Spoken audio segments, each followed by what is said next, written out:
aquí hoy. Y bueno, vamos a orar para iniciar. Los que ya estamos aquí presentes y bueno, los hermanos que vayan iniciando, pues que se vayan uniendo. Señor, gracias, queremos darte por esta oportunidad que nos brindas hoy, Señor, de estar nuevamente reunidos para ver esta segunda clase de psicología desde una perspectiva bíblica.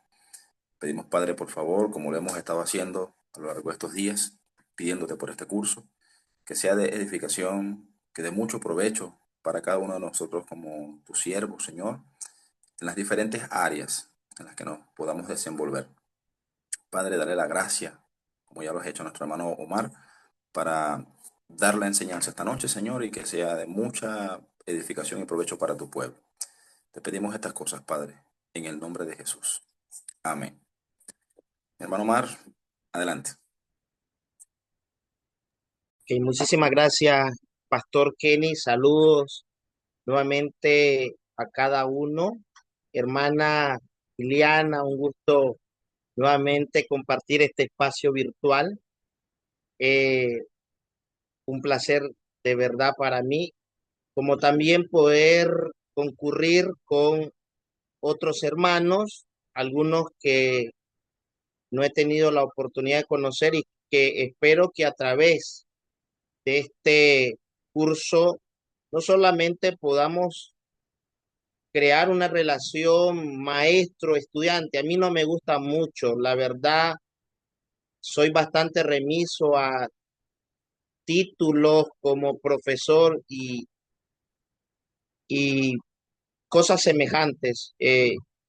Preferiría que en lugar de una relación maestro-estudiante, pudiéramos forjar una relación de amigos. Ya somos hermanos, ya somos hermanos, entonces que podamos conocernos más y cooperar unos con otros.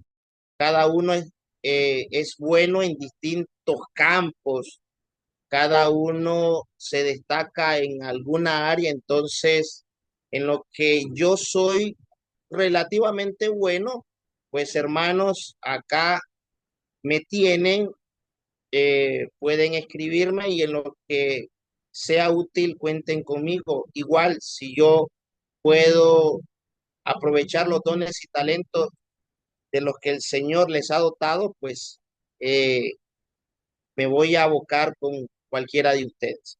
Vamos a comenzar. Esta es la segunda lección, el segundo encuentro. La semana pasada, bueno, por razones que algunos o todos ya conocen, no se pudo desarrollar la clase el día jueves, como está programado todos los jueves durante 12 semanas, si no estoy equivocado. Pero se pudo reponer la clase el sábado de la semana pasada. Eh, yo quisiera en esta ocasión hacer un repaso sobre algunas cuestiones que se tocaron, agregar otros elementos que por razones de tiempo no pude mencionar y también, si el tiempo me lo permite, desarrollar una segunda lección que he titulado Objetivo material, o mejor dicho, para ser más preciso, objeto material y formal de la psicología y de la teología cristiana.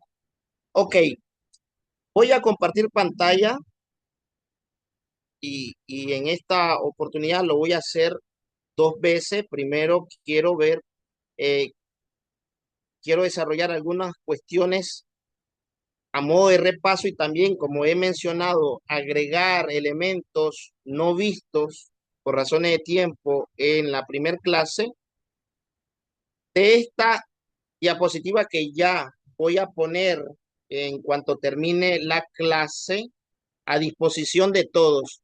Eh, la voy a compartir en el grupo para que ustedes puedan servirse de la misma.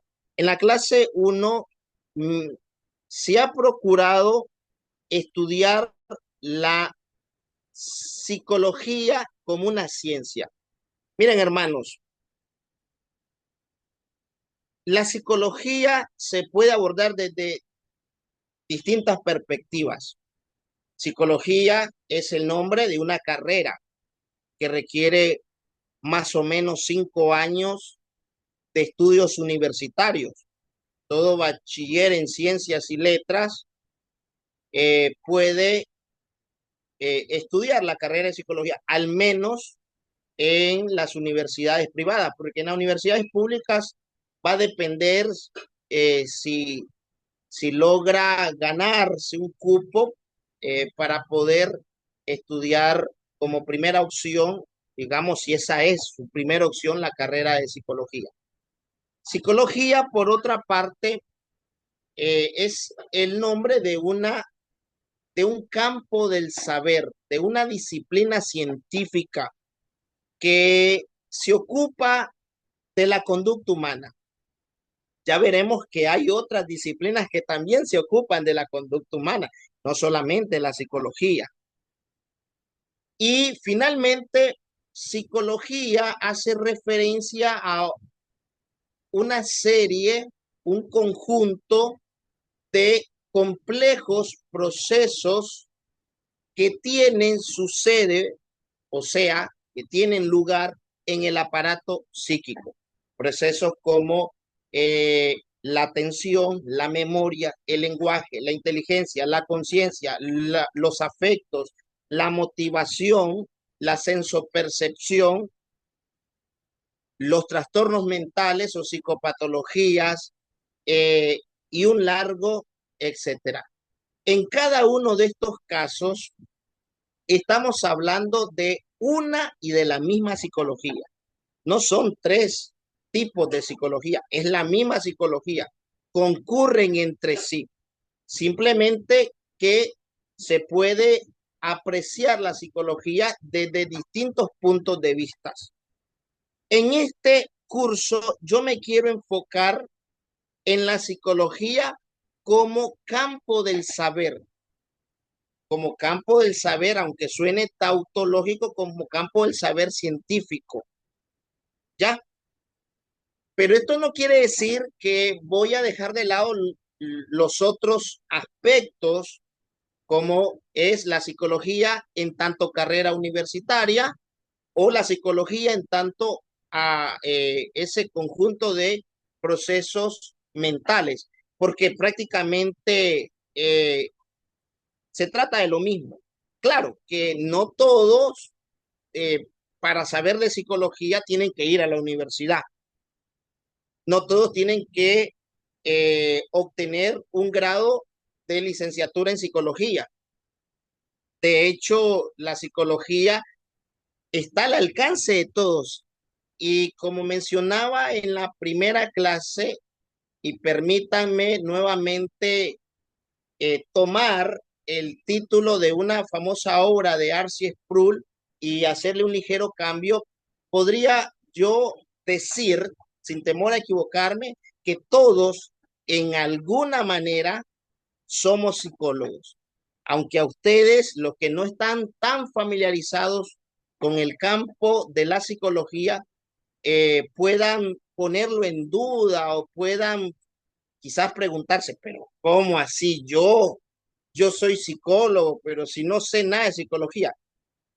Estoy seguro que si comenzamos a eh, ahondar en esta cuestión, usted se va a dar cuenta que sabe más de psicología de lo que usted piensa. Claro, también hay mitos que se siguen difundiendo, que se siguen expandiendo, transmitiendo en nombre de la psicología. De pronto ustedes, no sé si les ha pasado, ven en TikTok o en algún anuncio de cualquiera de las eh, plata, plataformas sociales, algún eh, anuncio que dice algo como la psicología dice, si tú abrazas mucho, significa tal cosa. No sé si alguno, a ver, espéreme. Dice el hermano que si puedo, la pantalla, ¿cómo se ve la pantalla? No, no sé qué tal me ven, porque el hermano me escribe que si puedo ver abrir la pantalla. No, no, no entiendo realmente a qué se refiere. De hecho, Estamos en la primera diapositiva, ¿no? sí, Clase uno, la ciencia ahí, de la ahí psicología. se puede observar el compartidor de pantalla, hermano, que dice clase uno, la ciencia de la psicología. Se puede apreciar. Sí, Ok, pero el hermano Carlos me manda una imagen y me dice, sí, no sé qué más, o sea, qué tanto más la podría ampliar. No soy muy ducho en este tipo de cuestiones y detalles tecnológicos, hermano. Si me ayudan, pero a mí me parece que se ve bien, ¿no? O, o indíquenme lo contrario, hermanos. bueno, en el celular ampliarla hay que hacerle zoom cada vez que la vas cambiando, ¿no? Pero en la computadora sí la puedes reducir la foto del anfitrión que está dando la clase y así se amplía un poco más la pantalla de Sí, la diapositiva. sí, aquí comenta, se ve bien, lo que pasa es que debe darle clic a la imagen. Ok, muchas gracias. Entonces continuamos. De pronto entonces nos asalta un anuncio que dice, la psicología afirma, y salen con una cosa que yo como psicólogo digo, ¿y dónde dice esto la psicología? ¿En qué manual de psicología aparece esta cuestión, esta afirmación? De qué estudio, de qué fuente científica obtuvieron ese tipo de datos? La verdad es que hay un montón de cosas que se dicen en nombre de la psicología que no son más que charlatanería y hay que tener mucho cuidado, sobre todo cuando ese tipo de afirmaciones no están sustentadas, no van acompañadas de una fuente bibliográfica, de alguna universidad, del nombre del artículo científico, de la investigación.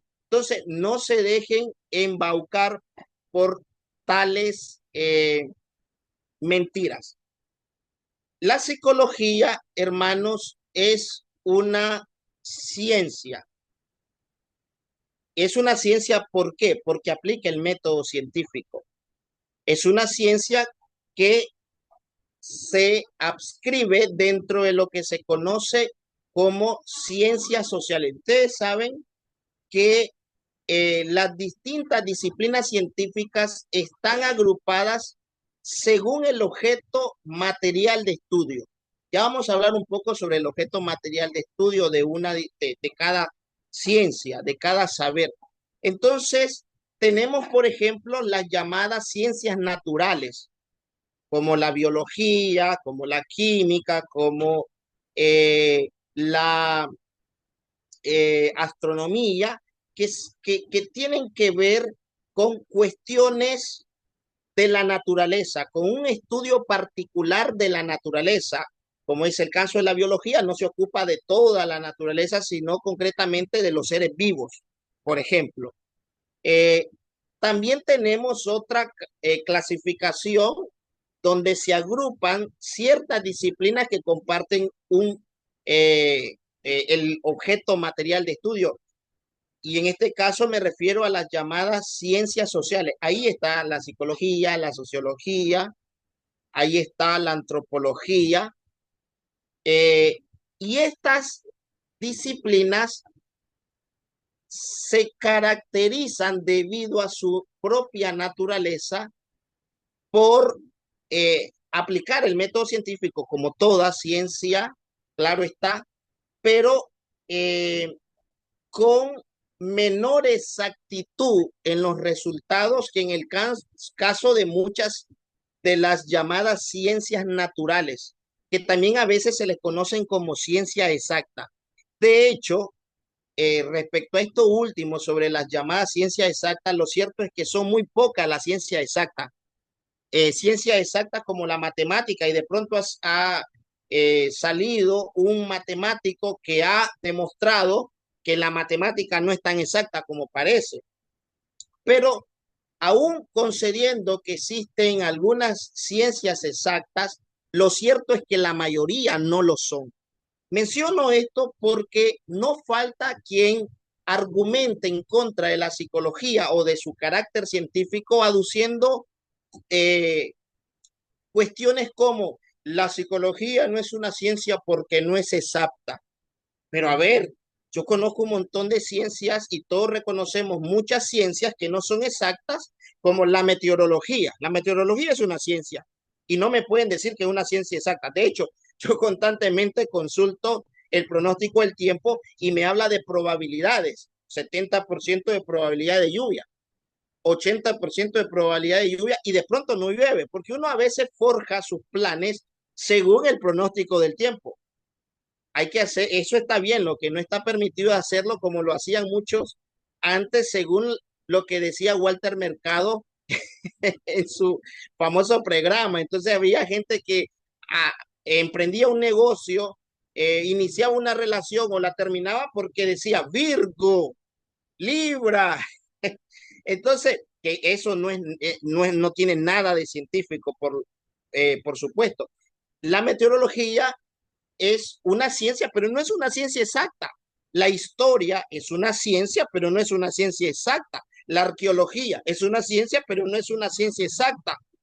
La sociología es una ciencia y tampoco es exacta. La antropología, y de hecho la mayoría de las disciplinas científicas no son exactas, porque para que un campo del saber sea científico, no es regla, no es un requisito sine qua non que tenga que ser exacta.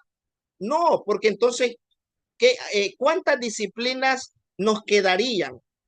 Muy pocas, como la matemática, creo que ni siquiera la física, porque la física cuántica ha venido dejando perplejo a muchos científicos. Entonces, argumentos de ese tipo, cuando se analizan con la suficiente información, uno inmediatamente se da cuenta de que la persona que esgrime o que repite ese tipo de, eh, de razonamiento en realidad conoce muy poco de la psicología y de las ciencias en general. Entonces, la psicología es una ciencia. ¿Por qué? Porque aplica el método científico. ¿Y de qué pasos está constituido el método científico? Bueno, se habla del método científico como un conjunto de pasos concatenados lógicamente eh, unidos y sucesivos entre sí, donde, por ejemplo, tenemos el planteamiento de un problema.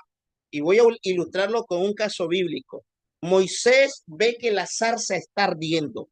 Moisés está curtido en la vida pastoral o pastoril, lleva unos 40 años siendo pastor en Madián, y él ve continuamente este tipo de fenómenos, zarzas que arden por las condiciones climatológicas, pero observa algo que hasta ese momento nunca había visto. Observa una zarza que arde, que no es nada del otro mundo, o sea, es un fenómeno natural, pero con la diferencia que esta zarza no se consume. Entonces dice Moisés, aquí hay algo raro, hay algo extraño. ¿Por qué la zarza arde o la zarza que arde no se consume? Entonces allí se genera un fenómeno que es del interés de Moisés, y Moisés entonces se dispone, no simplemente comienza a elucubrar. Bueno, es que la zarza arde porque seguramente esto y esto y esto y lo otro, y no se consume por esto y esto y esto y lo otro. No, él se plantea un problema, se acerca al fenómeno que quiere estudiar, lo observa, porque la observación, el planteamiento del problema, es decir, un determinado fenómeno que requiere una explicación.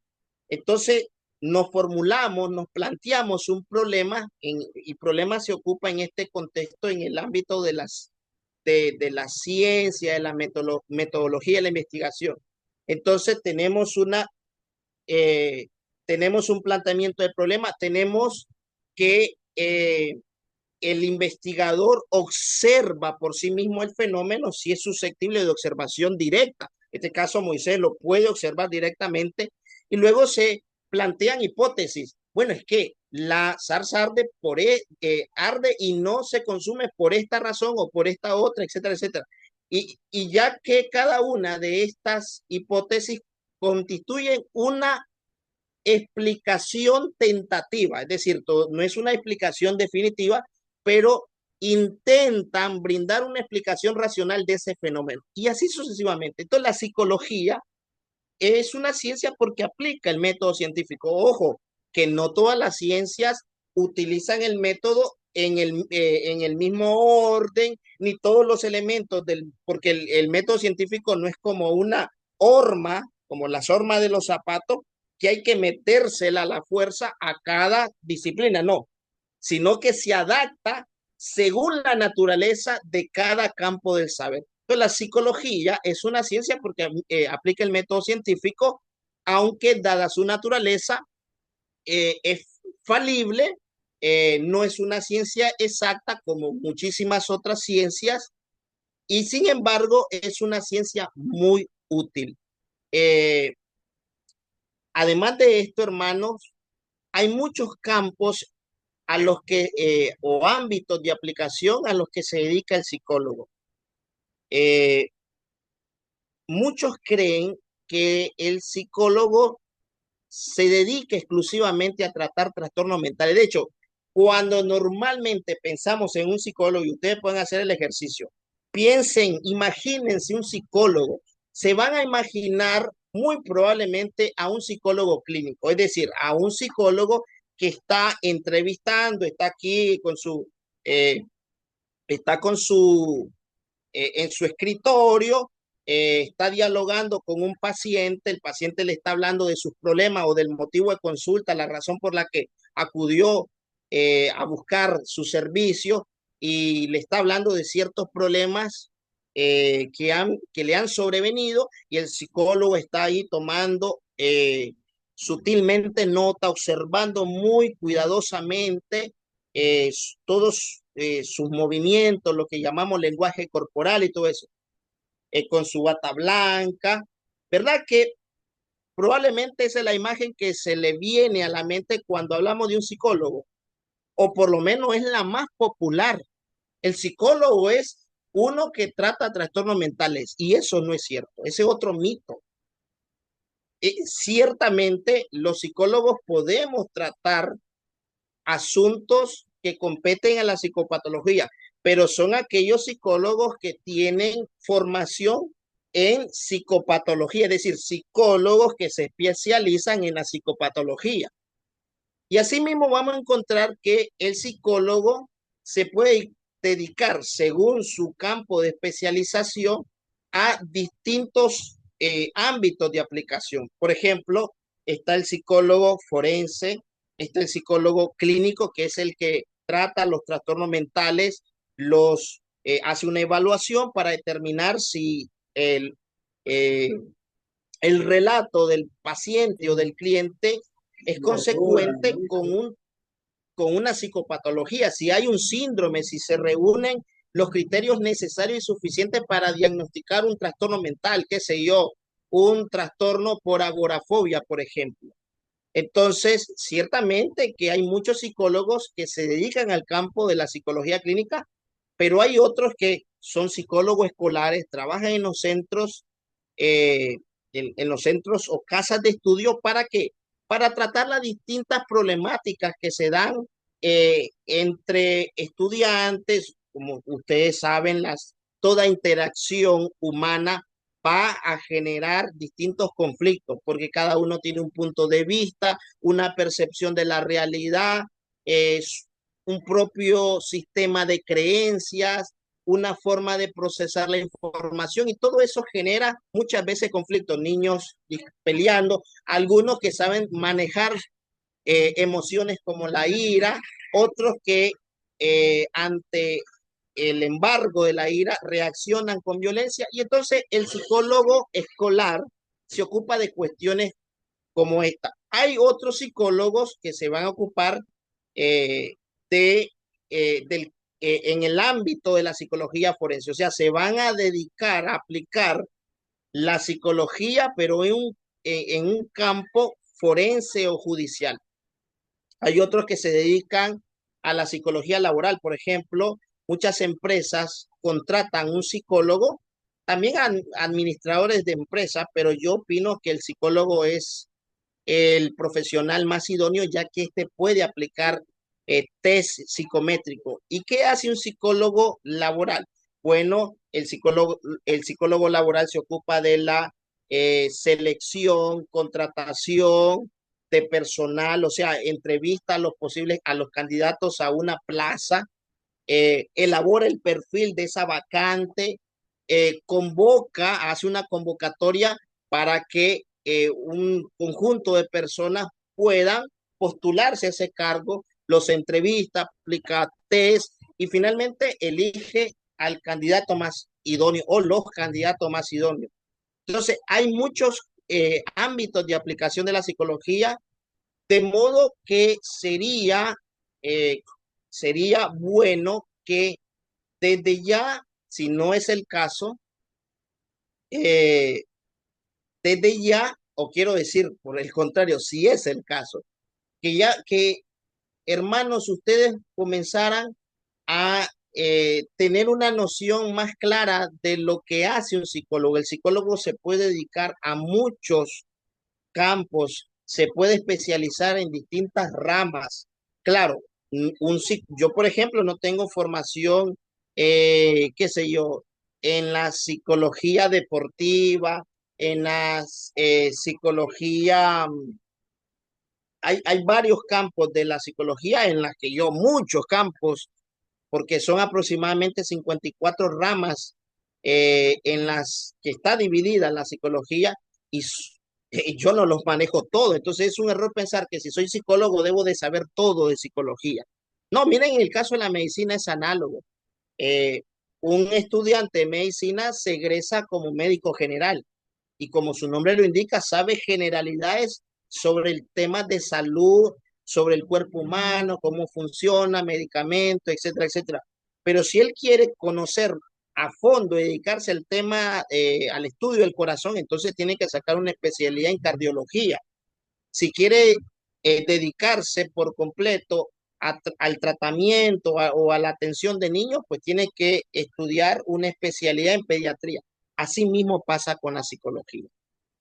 También hay varios temas de interés permanente de la psicología que quiero mencionar en unos momentos, pero antes quiero, si, si hay algún hermano que quisiera hacer algún comentario, tratando de concentrarnos en lo que hasta ahora estamos desarrollando, no adelantándonos, no haciendo preguntas sobre cuestiones que todavía no se han abordado y que muy posiblemente se van a abordar, ya sea en esta misma clase o en otro encuentro, sino concentrándonos en lo que hasta este momento les he presentado. Preguntas, comentarios, inquietudes, si quieren hacerlas en este momento, pues estoy atento, hermano. Si no, continúo.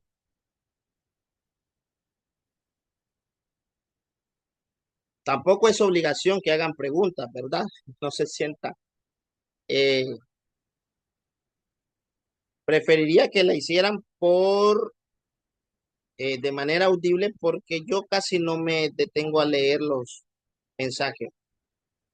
Me distraen. Ok, si no hay comentarios, seguimos adelante. Ahora, siempre se está viendo el compartidor de pantalla, ¿verdad, hermanos? Sí, mi hermano, sí se ve. Perfecto, muchas gracias. Quiero ir a esta parte, yo les voy a compartir esta presentación y quiero ahorita ocuparme de este encabezado, de esta cuestión, temas de interés permanente en psicología. Si pudiésemos dividir los temas genéricos que son de permanente interés para la psicología, bueno, vamos a detenernos a mencionar los principales. Dada la amplia gama de carreras e intereses que ya mencionaba rápidamente, el psicólogo puede especializarse en el área de la psicología experimental, de la psicología forense, de la psicología laboral, de la psicología educativa, de la psicología forense, de la psicología criminalística, etcétera, etcétera. Dado entonces esta amplia gama de carreras o de especialidades o de ámbitos de aplicación, viene a cuento la siguiente pregunta, hermanos: ¿qué es lo que mantiene unida la psicología? Porque si tenemos a un psicólogo laboral trabajando en una empresa, también se conoce como psicología organizacional, trabajando en el departamento de recursos humanos, en la y selección y contratación de personal y también para garantizar un clima laboral óptimo. Tenemos por otro lado al psicólogo atendiendo trastornos mentales, que es el psicólogo clínico. Tenemos a psicólogos trabajando en un complejo judicial o trabajando como perito para realizar contrainformes periciales, y así tenemos múltiples campos de acción del psicólogo que los mantiene unidos. ¿O qué tienen en común todos ellos? Recuerden, son ramas. Imaginemos que la psicología es un frondoso árbol y cada especialidad es como una rama. Hasta el momento, según la APA, que es la Asociación de Psicólogos Norteamericanos, se cuentan en total 54 ramas de la psicología. Acabo de mencionar apenas unas 3 o 4 de ellas, pero en realidad son 54 ramas. Todas ellas tienen un mismo tronco, unas mismas raíces y se alimentan de una misma savia, pero se diferencian porque se ocupan de un ámbito concreto de la psicología, y en eso se van a distinguir del resto de ramas o especialidades dentro del campo de la psicología. Entonces, ¿qué tienen en común los psicólogos que estudian, por ejemplo, las organizaciones, psicólogos laborales, los trastornos psicológicos, psicólogos clínicos, la memoria y la cognición, la genética conductual, la neurociencia o el apego en los bebés, etcétera? Bueno, que todos los psicólogos comparten un interés común en 5 temas de interés permanente, que hacen caso omiso de sus áreas de especialización y cortan el núcleo de lo que significa ser humano. O sea, todas estas ramas de la psicología, que son los distintos tipos de especialización eh, de un psicólogo: el laboral, el forense, el experimental, etcétera, van a compartir 5 temas de interés permanente. ¿Cuáles son estos? Analicémoslos rápidamente. Uno, el, el tema de persona-situación. La cuestión de persona-situación es el primer tema de interés. ¿En qué medida, nos preguntamos, en qué medida la conducta tiene su causa en los procesos que ocurren dentro de la persona, como pensamiento, emociones, motivos, actitudes, valores, personalidad y genes? Es decir, las acciones, los comportamientos que uno adopta o que uno emite son el resultado de una serie de procesos internos, es decir, de lo que pensamos, de lo que sentimos, del tipo de motivación, de las actitudes, de nuestro sistema de creencias, de la personalidad, de la carga genética. es que las conductas que nosotros manifestamos están limitadas solamente a cuestiones internas, como las antes mencionadas, o por el contrario, en qué medida la conducta es causada o disparada por factores externos a la persona como incentivos, o sea, premios, señales en el ambiente y la presencia de otra gente. Dicho de otra manera, porque en este segundo escenario la conducta estaría motivada o estaría licitada no tanto por factores internos, por lo que pienso, por las emociones que experimento, por las creencias que albergo, sino más que nada por situaciones o circunstancias que me envuelven. Entonces, mis conductas estarían motivadas por el medio, por factores externos. ¿Qué es realmente o cuál de estos dos factores es determinante en la conducta humana? Cuestiones internas, factores internos, endógenos o factores externos o exógenos. Es una cuestión de permanente interés para todos los psicólogos, independientemente del tipo de especialidad a la que se dedique. Por lo que dice en esta lámina, dicho de otra manera, pregunta, ¿somos los dueños de nuestro destino o víctimas de la circunstancia? ¿Somos realmente libres, hermanos? Y no estoy hablando de libertad en términos, eh, por ahora no me refiero a la libertad o al tema de libre albedrío en el contexto teológico, no. Las acciones que ustedes y yo realizamos son pensadas en todos los casos, son reflexionadas, obedecen a procesos internos, están condicionadas por lo que creo, por las experiencias vividas, valga la redundancia, eh, o, o simplemente yo realizo ciertas conductas movidos por el medio, aunque yo no sea consciente de ello, aunque no sea consciente de ello. Y esto lo podemos ver eh, encarnado, hermanos, por ejemplo, en muchas publicidades o en el sistema de marketing de muchas empresas. Ustedes van a ver que somos bombardeados en todo momento por distintos tipos de publicidades.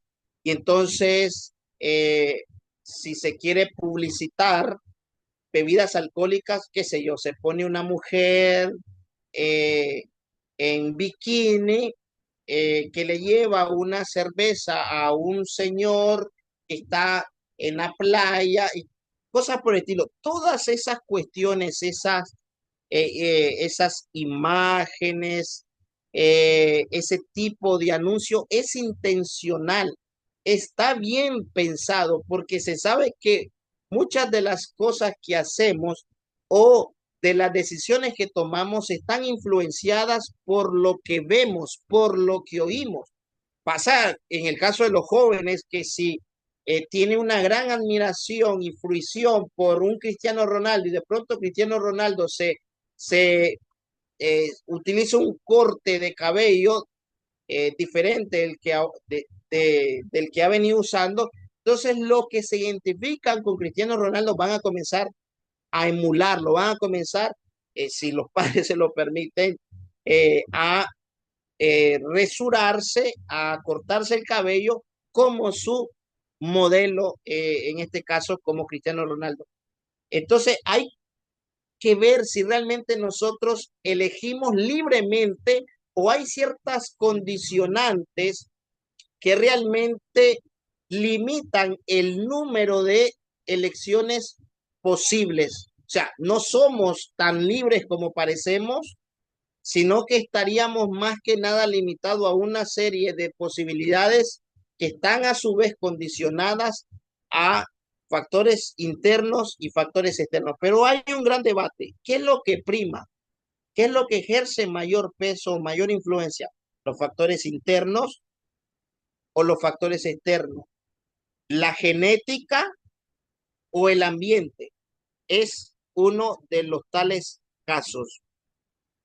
Se da respuesta a esas preguntas más directamente en la consideración de la genética conductual, el aprendizaje, las distintas teorías del aprendizaje, la emoción o el estudio de los afectos, de, de la motivación, motivación intrínseca, extrínseca, el estudio de la personalidad y también de la psicología social. Otro tema de permanente interés tiene que ver y está relacionado con el anterior, con eh, el binomio naturaleza-crianza. ¿Qué es lo que prima? ¿Qué es lo que prevalece? La naturaleza, entendiendo por la carga genética, cromosómica, la transmisión eh, de genes o de información mediante genes, o lo que al final prevalece es cómo somos criados, educados o malcriados. Entonces aquí vienen preguntas como la persona en que nos convertimos cuando pasamos de niños, adolescentes y de adolescentes a adultos, esa persona en la que nos terminamos convirtiendo es el producto de tendencias innatas, o sea, rasgos de personalidad innatos que, con los que uno nace, o es un reflejo de la experiencia y la educación. O sea, la persona que yo, que tú somos, es el resultado de la genética, de la predisposición heredada de nuestros padres, o es simplemente la forma en que fuimos criados o el entorno en el que nos desenvolvimos? Es una interesante pregunta.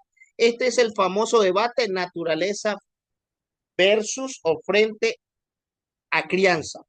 Y durante décadas los psicólogos han discutido acerca del grado de influencia que tiene la herencia o los genes frente al ambiente o la experiencia en el pensamiento y la conducta. Este tema aparece en el análisis de la genética conductual, la inteligencia, el desarrollo, la personalidad, la psicología normal que tiene que ver con las psicopatologías y en otras partes. Entonces aquí viene un debate fuerte. Lo que impera es la genética o la crianza. Y por mucho tiempo se pensó, la balanza estaba inclinada del lado de la naturaleza. Se pensaba de que muchos de los trastornos mentales tenían un fuerte componente genético. Y esto es cierto de algunos trastornos. Por ejemplo, el trastorno depresivo, trastorno de depresión mayor, tiene un fuerte componente genético. Entonces, si tenemos un padre que ha sido diagnosticado o que ha sufrido de depresión, no hablo de deprimirse, que es muy diferente, sino depresión, ha cumplido todos los criterios diagnósticos eh, para que se le pueda considerar una persona con tendencia a la depresión, es muy probable entonces que un hijo o incluso hasta un nieto herede no la depresión, sino la predisposición a desarrollarla. También es el caso de algunos trastornos como la esquizofrenia, tiene un fuerte componente genético, pero hay otros trastornos que dependen más que nada del ambiente e incluso aquellos trastornos donde se reconoce que el factor genético es preponderante no se desarrollaría si el ambiente fuese propicio a la persona. Es decir, supongamos que yo tengo una predisposición a desarrollar un trastorno de ansiedad, porque tengo padres que han sufrido eh, de este trastorno, pero yo me crio en un ambiente cargado de seguridad, de psicoeducación, de apoyo, de comprensión, probablemente yo no lo desarrolle, aunque tengo una predisposición a desarrollar. Y este es entonces otra cuestión muy debatida. Tercero, tercer tema de interés permanente que, que nos une a todos los psicólogos porque forma parte de la base de de nuestra profesión, independientemente de la especialidad a la que nos dediquemos. Tiene que ver en este tercer caso sobre la cuestión de si eh, de estabilidad versus cambio. Y tenemos que hacernos preguntas como la siguiente. ¿Las características que desarrollamos en la niñez son más o menos permanentes y fijas o cambiamos de maneras predecibles o impredecibles en el curso de nuestra vida? Aquí viene a cuento, hermano, que no voy a detenerme por razones de tiempo, quizá en otro momento lo hago, que es un tema que nace, es un asunto que nace en la psicología, en la filosofía, quise decir, pero que también es de interés de la psicología. El famoso mito del barco eh, el famoso barco oh, por Dios, se me va ahorita el nombre, luego espero recordar. Se cuenta de un barco que se le iban haciendo cambios, o sea, las partes dañadas se le iban cambiando por otras piezas nuevas y finalmente el barco se le cambió todas las piezas. Hubo un momento en que se le iban haciendo tantos cambios que al final nada del barco original había quedado. Entonces uno se pregunta, los filósofos se preguntan en ese caso, ¿estamos ante un barco nuevo o es el mismo barco?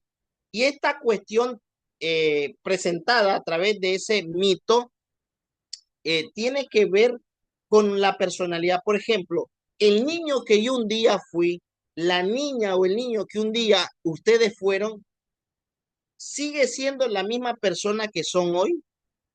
Y no hablo de los cambios evidentes como la estatura, relacionados con el crecimiento y esas cosas, sino sobre el núcleo de la personalidad. Esa persona que ustedes eran de niño se ha mantenido, hay un aspecto que ha permanecido, que ha sido estable a lo largo del tiempo, o incluso no vayamos tan largo. Imagínense ustedes hace, qué sé yo, 10 años, 15 años, y los que son un poco mayor, 20 años. Esa persona con los gustos, con las preferencias, con las aversiones, con las creencias, con los hábitos, con el estilo de vida que tenían hace 10, 15 o 20 años, esa persona de hace 10, 15 años, si ustedes, por ejemplo, pudieran viajar en el tiempo y encontrarse con su propio yo, con su yo de hace 10 o 15 años, ¿estarían frente a la misma persona? ¿O los cambios han sido tan drásticos que finalmente ustedes no son la misma persona de hace 10, 15 o 20 años? Entonces es una cuestión bastante interesante.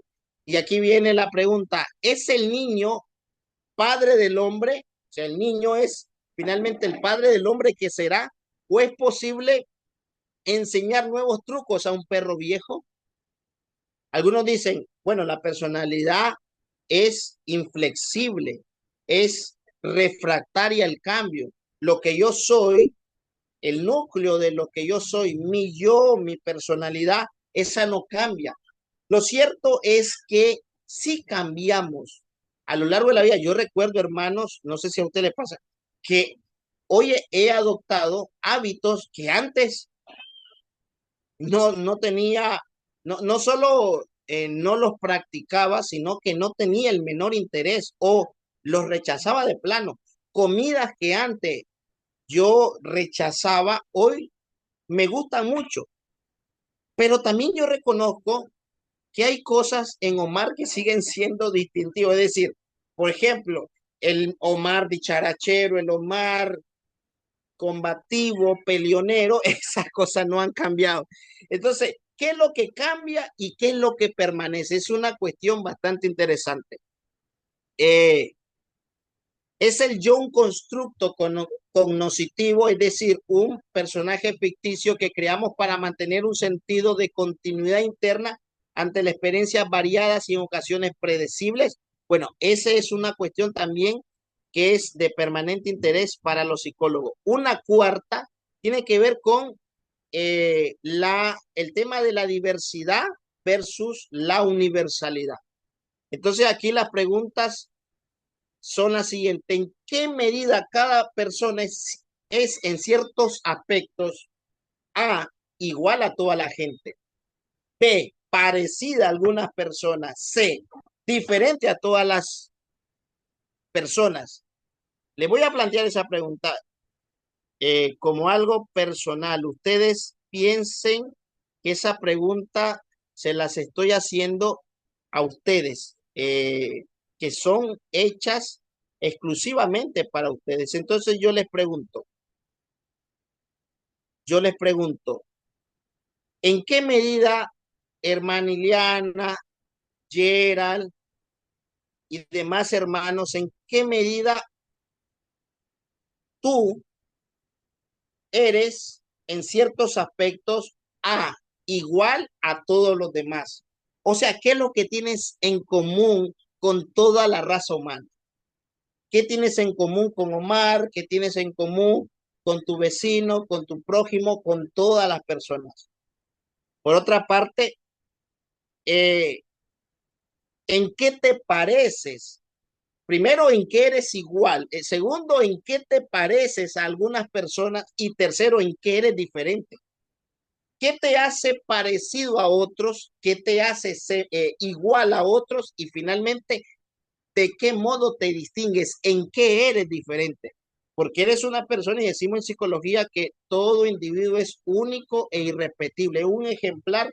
Si bien es un ejemplar más de la raza humana, hay unos 8.000 billones de habitantes, no obstante, cada uno de esos 8 billones, quise decir, de habitantes, cada uno es único e irrepetible. Ni siquiera los gemelos idénticos, los monocigóticos, cada uno desarrolla su propia personalidad y ni siquiera en las huellas dactilares son iguales, aunque fenotípicamente se parezcan, aunque genotípicamente tengan el mismo ADN, desarrollan personalidades diferentes, incluso siendo criados por los mismos padres y en el mismo ambiente. Entonces, ¿en qué somos igual a los demás? ¿En qué nos parecemos y en qué somos distintos? La diversidad humana es de gran también interés para los psicólogos, para los que estudian el tema de la personalidad, cómo se desarrolla, qué nos hace diferente y qué nos hace semejante. Y finalmente, el tema mente-cuerpo es otro de los fascinantes temas de permanente interés para los psicólogos. Eh, y tenemos en este sentido que responder a preguntas como ¿cómo están conectados la mente y el cuerpo? ¿De qué manera interactúa la mente con el cuerpo? Todos los la mente en realidad no es más que un conjunto de procesos neuroquímicos, de sinapsis nerviosas. ¿Cómo se da la interacción entre la parte intangible, que es la mente, que es como, digamos, el software de una computadora, y la parte tangible, que es como el hardware de la computadora? Es decir, el software tiene que ver con los programas y todo eso, y el hardware en una computadora es con el teclado, la pantalla, etcétera. ¿Cómo se relacionan? ¿Qué influye sobre qué? ¿Influye la mente sobre el cuerpo o el cuerpo sobre la mente?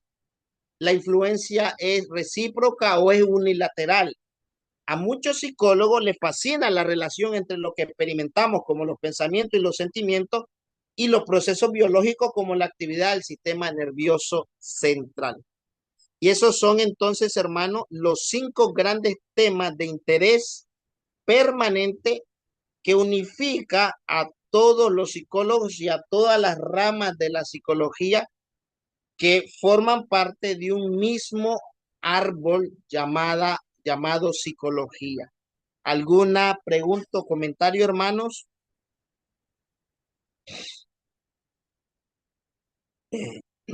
Voy a dejar de compartir pantalla o había dejado de compartir pantalla. Una pregunta. Siempre se ve el compartidor. Sí, mi Gracias, hermano, hermano. siempre. Ok, entonces voy a dejar de compartir y voy a presentar. Tenemos media hora a ver qué tanto cubrimos de la siguiente,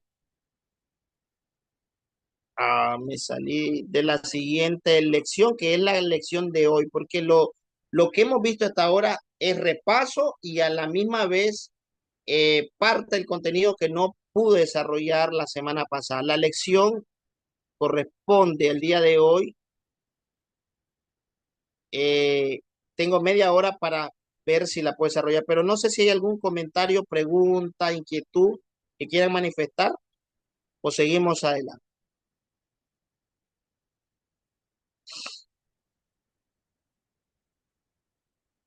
A ver, dice, sí, ok, vamos a seguir entonces. Vamos a ver la lección. Voy a compartir pantalla nuevamente. Aquí. ¿Se puede apreciar, hermanos? Sí, mi hermano. Ok, gracias, hermano. Ok, vamos a ver en esta segunda lección eh, que tiene por título Objeto material y formal de la psicología y la teología cristiana. ¿Qué es el objeto material de una ciencia? ¿Qué es el objeto formal y cuál es el objeto material y formal tanto en la psicología como en la teología cristiana? Ok, ¿qué es el objeto material y formal de estudio? Toda ciencia, hermanos, tiene un objeto material y un objeto formal de estudio. De hecho, el objeto formal se desprende, nace necesariamente del objeto material de estudio. Entonces, ¿qué es el objeto material, hermano Omar? Bueno, el objeto material es aquello que estudia una ciencia, o sea, la materia, el contenido, y que responde a la pregunta ¿qué? Por ejemplo, ¿qué estudia la psicología? A la pregunta ¿qué estudia la psicología? La respuesta va a remitir a su objeto material. Y si yo digo, la psicología estudia la conducta humana, esa respuesta me está refiriendo, me está remitiendo al objeto material de estudio de la psicología. ¿Ok? Por otra parte, el objeto formal es el aspecto, forma o el enfoque de estudio de una ciencia y responde a la pregunta ¿cómo? Ok, si la psicología estudia la conducta humana, que es su objeto material, el objeto formal tiene que ver con la metodología, tiene que ver con el enfoque, con el aspecto, con la forma en que se estudia ese objeto material. Bueno, ya tenemos que la psicología estudia el comportamiento humano, pero ¿cómo lo estudia? Y dentro del comportamiento humano, ¿qué parte es su enfoque o constituye su enfoque? Esa cuestión tiene que ver con el objeto formal de estudio. Ahora bien, por el objeto material, algunas disciplinas se asemejan. ¿Por qué? Porque van a compartir un mismo objeto material de estudio. Por ejemplo, la psicología, la sociología, la historia, la antropología, ¿qué tienen en común? Cada una de ellas son una disciplina científica, aplican el método científico. Pero ¿qué tienen en común? Tienen en común el mismo objeto material de estudio, es decir, que todas estudian al ser humano. La historia tiene que ver con acontecimientos, pero acontecimientos ligados al ser humano. No, la historia no se ocupa de historiar o de relatar cuestiones sobre la flora y la fauna. Aborda cuestiones o incluye cuestiones relativas a la flora y la fauna, pero vinculadas con su protagonista, que es el ser humano. La sociología estudia a las personas en, eh, dentro de un contexto macro, dentro de las distintas relaciones interpersonales, es decir, estudia al ser humano. Su objeto material es el mismo en la psicología estudia la conducta humana. Entonces, por el objeto material de estudio, dos o más disciplinas se van a asemejar, van a compartir intereses, van a relacionarse, van a cooperar inclusive. Por eso es que muchas carreras hoy se trabaja dentro de lo que se conoce como carreras interdisciplinarias, es decir, carreras que comparten un mismo objeto material y que en virtud de ello se relacionan. Y entonces en las universidades las carreras se organizan según facultades, ¿verdad? Tenemos las facultades de, de ciencias, las facultades de letras, etcétera, porque esas agrupaciones o esa forma de agrupar las distintas carreras por facultades se van a caracterizar porque comparten el objeto material de estudio. Es decir, en la misma facultad donde está la psicología, está, digamos, por ejemplo, la sociología, la antropología. ¿Por qué están agrupadas o por qué se encuentran dentro del mismo grupo? Porque tienen en común el objeto material. Entonces, si tienen el objeto material, ¿en qué se distinguen? Por su objeto formal. Aquellas disciplinas que se asemejan y que dialogan entre sí más estrechamente en virtud de su objeto material, se van a distinguir una de la otra por su objeto formal, es decir, el aspecto, la forma, el enfoque que va a asumir o la metodología con la que se va a estudiar el objeto material que tienen en común. ¿He sido claro, hermano, o ha sido claro esta cuestión? Si hay alguna interrogantes, ustedes me lo hacen saber, por favor. Bendiciones, hermano, estoy atenta, pero no puedo prender la cámara. No es necesario. Yo, en lo particular, para mí no es imprescindible ni es requisito. Yo, ¿verdad? Pero las reglas al final de cuentas las ponen los organizadores. Sigamos entonces, hermano. Ver,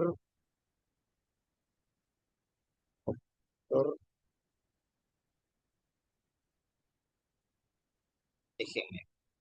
Sigamos entonces con la siguiente lámina. Ahora bien, pregunto, hermanos, ¿cuál es el objeto material de estudio de la psicología? De hecho, ya lo respondí. Pero a ver, ¿algún hermano o hermana que quisiera responder a esta pregunta? Recuerden, el objeto material es el que estudia, qué materia, a qué se dedica, eh, cuál es el contenido que forma parte de la base de estudio de esa ciencia. Por ejemplo, ¿qué estudia la psicología? Esa pregunta tiene que ver con sujeto material. ¿Qué estudia la historia? Entonces yo les pregunto, y cualquiera de ustedes, por favor, pero sí quiero que en esta ocasión participen, alguno, cualquiera, me responda esta pregunta. ¿Cuál es el objeto material de estudio de la psicología, hermanos? Si me pueden decir. Hermana Iliana, ¿cuál es el objeto material de estudio de la psicología?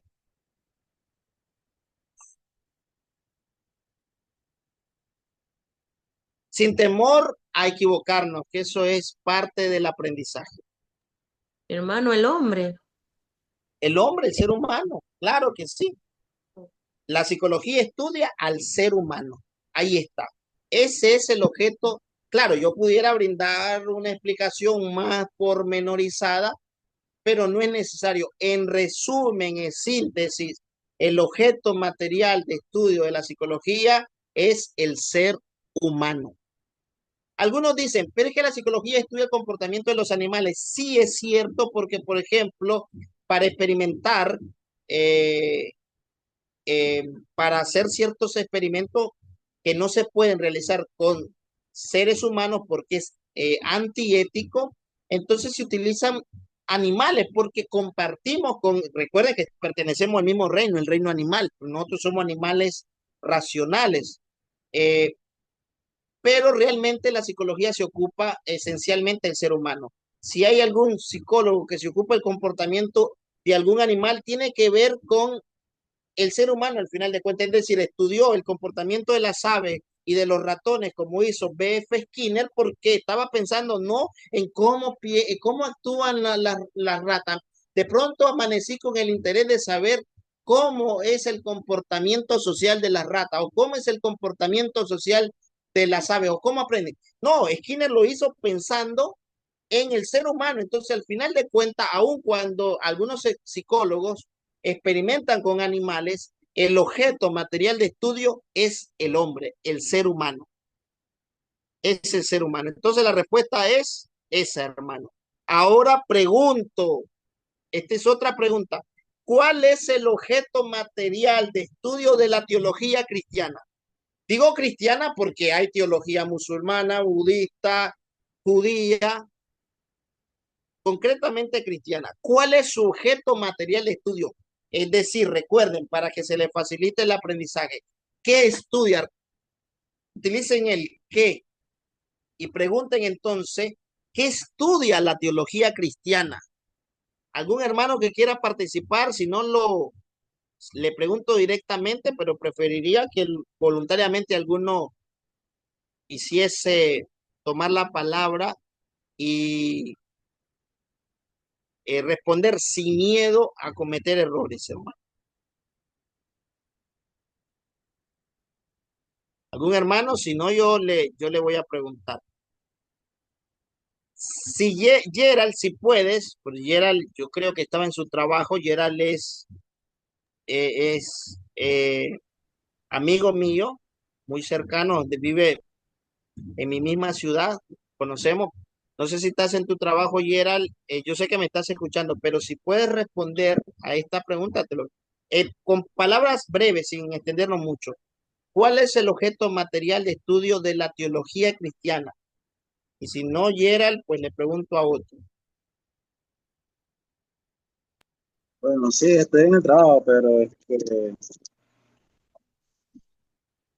¿Puedes responder? sea, el objeto material de la teología Cristiana. cristiana, bueno, sabemos que la teología, pues sabemos que la misma palabra es el estudio acerca de Dios, pero si lo estamos relacionando con lo que estamos viendo ahorita el tema, pues vemos que sabemos que es el estudio de Dios, pero en este caso puede ser también en parte a lo que digamos, cómo estamos relacionados nosotros con el Creador, sería, con Dios. Ok, sí, sí, más o menos. Pero como aquí dice, la misma palabra lo contiene y lo revela.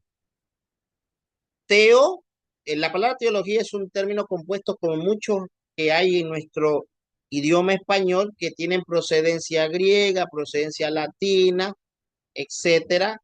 La palabra, por lo tanto, teología es un término compuesto del griego.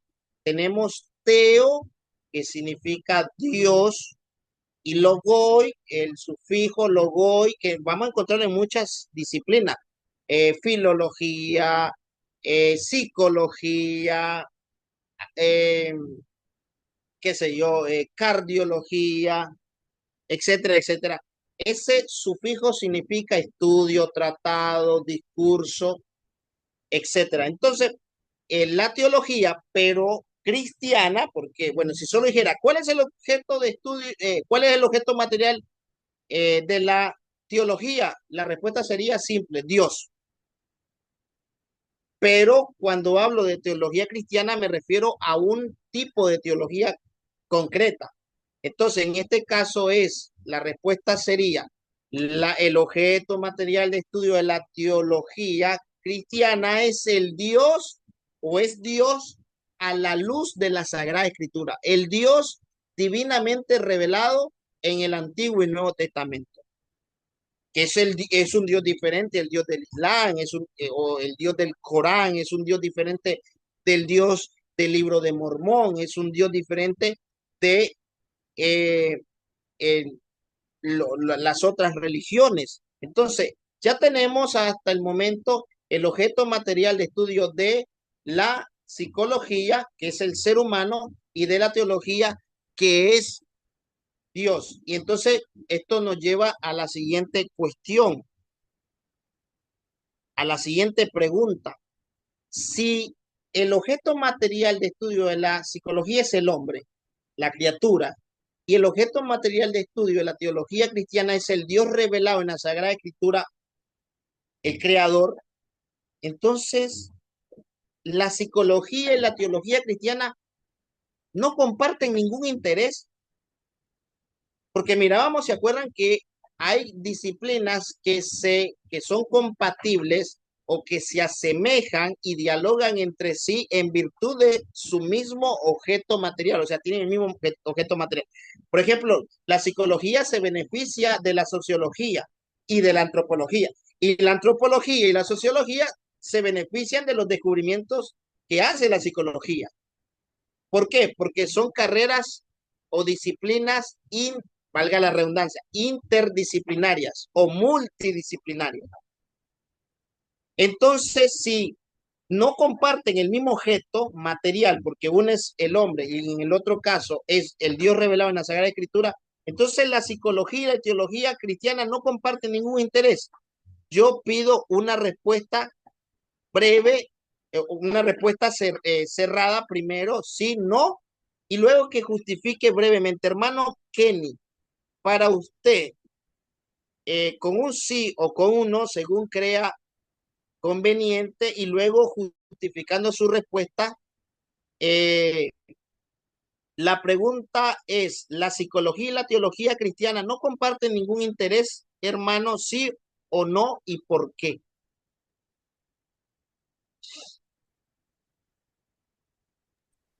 ¿Me escuchan? Sí, Yo creo que sí, hermano. sí, ¿Por ok. qué? ¿Y por qué? Ajá, Bien, tomando en consideración que la teología estudia el objeto material es Dios, su palabra, y la psicología, el objeto material es el hombre, esas dos cosas podemos ver que, eh, de alguna manera decirlo que, bueno, Dios viene a rescatar pecadores, el hombre, ¿no? A así. restituir, a restaurar su relación con el hombre. Entonces creo que allí hay una, dicho en palabras simples, una relación, un interés en común. Amén. Muchísimas gracias, hermano. No sé si alguien más quiere participar antes de proseguir. Bueno, sí, yo antes de aquí, no sé que estoy en Sí, el taller, dale, pero llena. sí, así como decía el hermano ahorita, o sea, sí tiene relación para mí porque, digamos, aunque una, digamos, ciencia se centra en el hombre y la otra en Dios, sin embargo, sabemos que la teología, o sea, que nos habla acerca de Dios, pero Dios se ha dado a revelar al hombre, ya, entonces por eso también ahí está el objeto de estudio, que sería cómo se le ha dado a revelar al hombre, porque Dios se revela, pero específicamente que se le revela, digamos, pienso yo, ¿verdad? Es al ser humano, ya, que lo conozcamos. Entonces, en este caso, pues tiene relación, digo yo. Bueno, ese es mi aporte.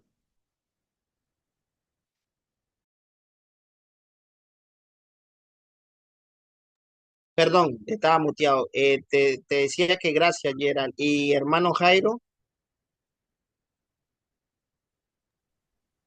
Sí, buenas noches con todos, que el Señor les bendiga. buenas noches, hermano. Bueno, la respuesta corta es sí, pero yo creo que aquí sí hay que ir dándole un poquito de claridad a los objetos de estudio de cada uno para poder comprender por qué realmente comparten un interés común. Sí, la psicología propiamente, el objeto de estudio material de la psicología es la mente.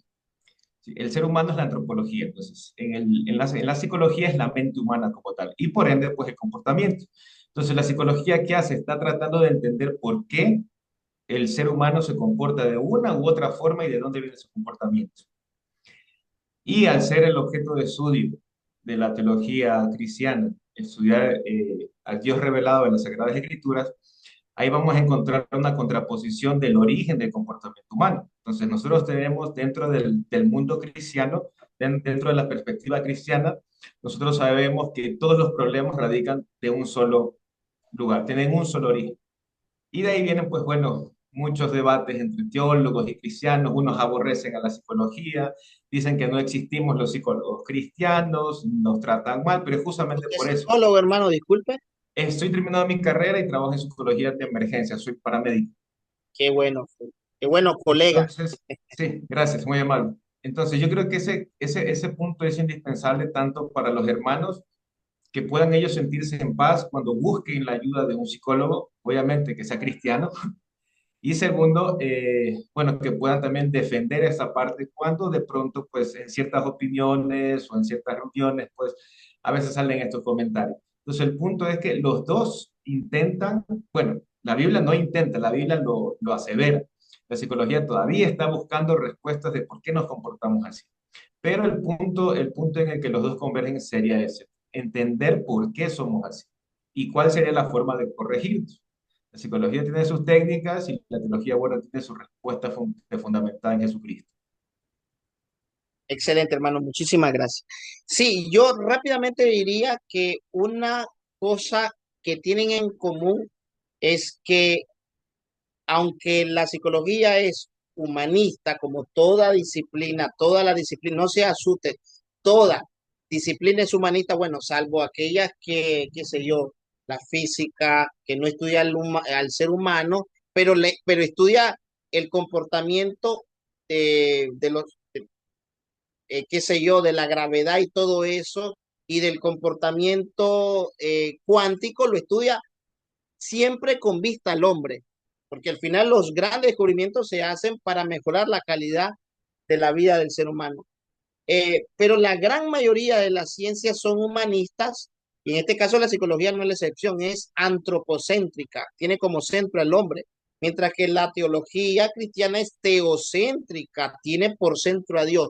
Pero ¿saben qué cosa les podría acercar el hecho de que el hombre, que es el objeto material de estudio de la psicología, fue creado por el Dios que estudiamos los cristianos en las Sagradas Escrituras, o el que se estudia más formalmente en teología? Ahora viene entonces la siguiente cuestión, la respuesta. ¿Cuál es la respuesta, hermanos? La psicología y la teología cristiana tienen su punto de intersección, o sea, un punto de encuentro. Está por un lado la psicología, que es antropocéntrica, aquí está la teología, que es teocéntrica, y de ahí viene, como decía el hermano, el gran debate. No, que la psicología es humanista, no, que la psicología, cuando dicen la psicología es humanista, algunos hermanos, porque las críticas más acerbas vienen de hermanos, entonces, o de algunos hermanos, y algunos hasta reformados. Entonces yo le pregunto, ¿la medicina es teocéntrica o es antropocéntrica? No está enfocada en el hombre, en sanar al hombre. Y nadie deja ir al médico solo porque el enfoque de la medicina es el ser humano. Entonces, aunque están aparentemente indisolublemente separadas, psicología porque es antropocéntrica y teología cristiana porque es teocéntrica, hay un punto intermedio en el que se encuentra, en el que la psicología camina en dirección a la psicología, a la teología cristiana, y la teología cristiana camina en la misma dirección en dirección a la psicología y se encuentran. ¿Cuál es ese punto de intersección? Se llama antropología bíblica. Ya, que la antropología, el estudio del hombre, pero a la luz de la revelación bíblica. Ya, entonces la psicología y la teología cristiana tienen afortunadamente, su punto de intersección en la antropología bíblica, ya que ambas comparten el mismo objeto material de estudio. ¿Cuál es el objeto material de estudio de la psicología? Ya dijimos, el ser humano. ¿Cuál es el objeto material de estudio de la antropología bíblica? El ser humano, el mismo término lo indica, antropos, que denota al hombre, pero el hombre en término genérico, hombre y mujer, varón y mujer, pero nada más que una antropología bíblica, es decir, estudia al hombre como tal según la revelación bíblica. Entonces, aquí encontramos el terreno común y el punto de encuentro en el que fe, que, que tiene que ver con la teología cristiana, y razón, que tiene que ver con la ciencia, con la psicología, o más concretamente en el que psicología y teología cristiana pueden, yo no digo que están obligadas, pero pueden, y cuando lo hacen, si dejamos el hermetismo mental y el fanatismo de algunos hermanos, muy buenos hermanos, pero que en este campo se estancan y sacan el fanatismo que vemos en otros hermanos que de otras tradiciones teológicas, de tradiciones cristianas, que normalmente se tachan de fanáticos, pero a veces algunos hermanos, qué sé yo, voy a mencionar no, ciertamente esto no le descalifica para nada, pero sí, por ejemplo, John MacArthur, el hermano John MacArthur, que ya está en la presencia del Señor, él le tiraba duro a la psicología. Armando Alducin le tira duro, y Armando Alducin dice unos disparates, por ejemplo, que el padre de la psicología es Freud. El padre de la psicología no es Freud, es Wilhelm Wundt, que fundó el primer laboratorio de psicología en Leipzig, Alemania, en la Universidad de Leipzig, Alemania, en 1879. Sigmund Freud es el padre del psicoanálisis, que es una corriente dentro de la psicología. Y por cierto, Wilhelm Wundt era nieto o hijo, no recuerdo bien ese dato, si era hijo o nieto, cualquiera de estos dos parentescos, de un padre o abuelo pastor luterano. Esto no tiene para mí mayor relevancia, pero lo menciono porque uno de los argumentos para desacreditar la psicología de parte del hermano Armando Alducin es afirmar que la psicología tiene por padre a un ateo, a Sigmund Freud. No, pues no, Sigmund Freud no es el padre de la psicología, es el padre del psicoanálisis.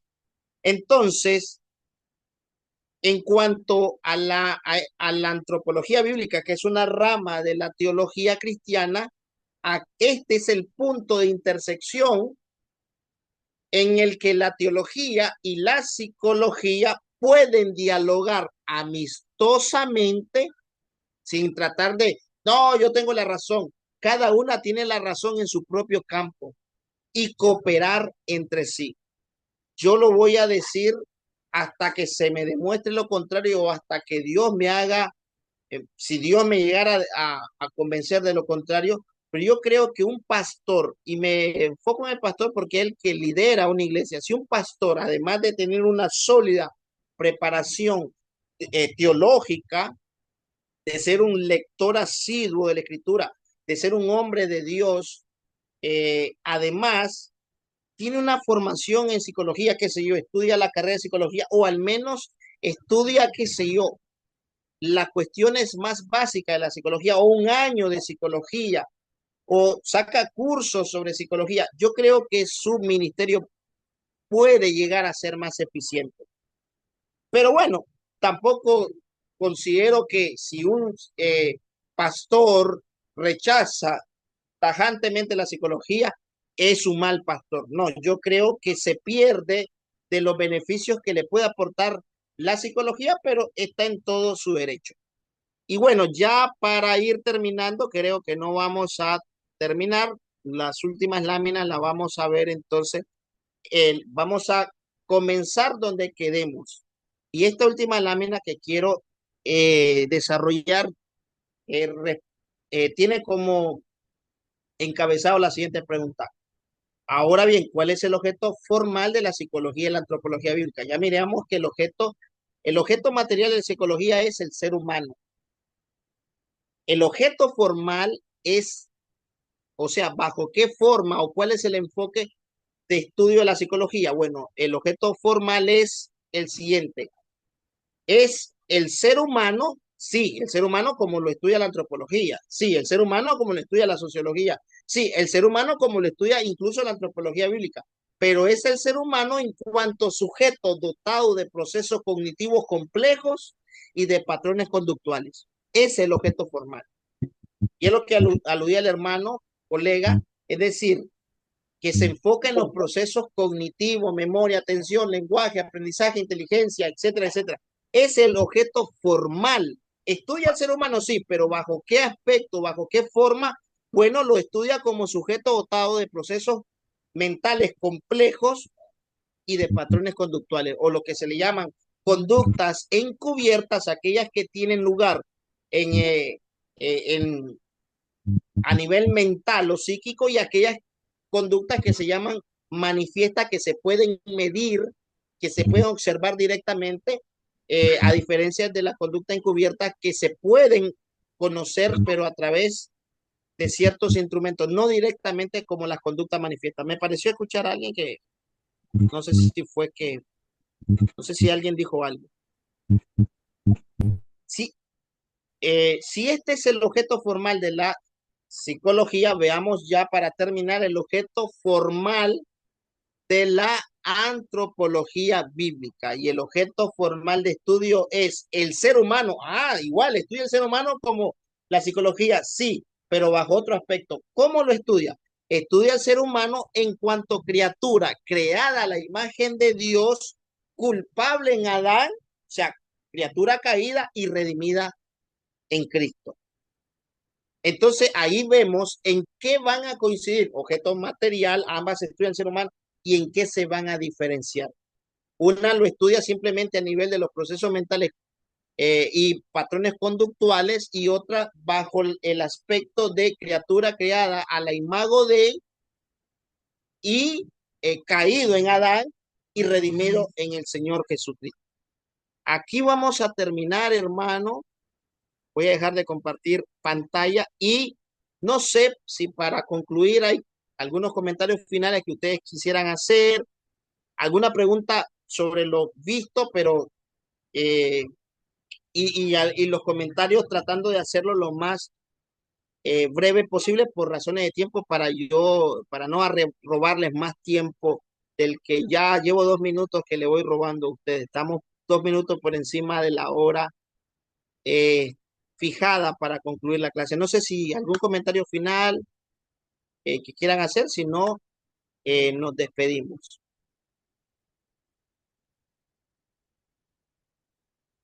Ya saben entonces que en la tercera lección, que voy a hablar en la tercera lección del el hombre psicológico que Dios creó. Así se titula la tercera lección, el hombre psicológico que Dios creó.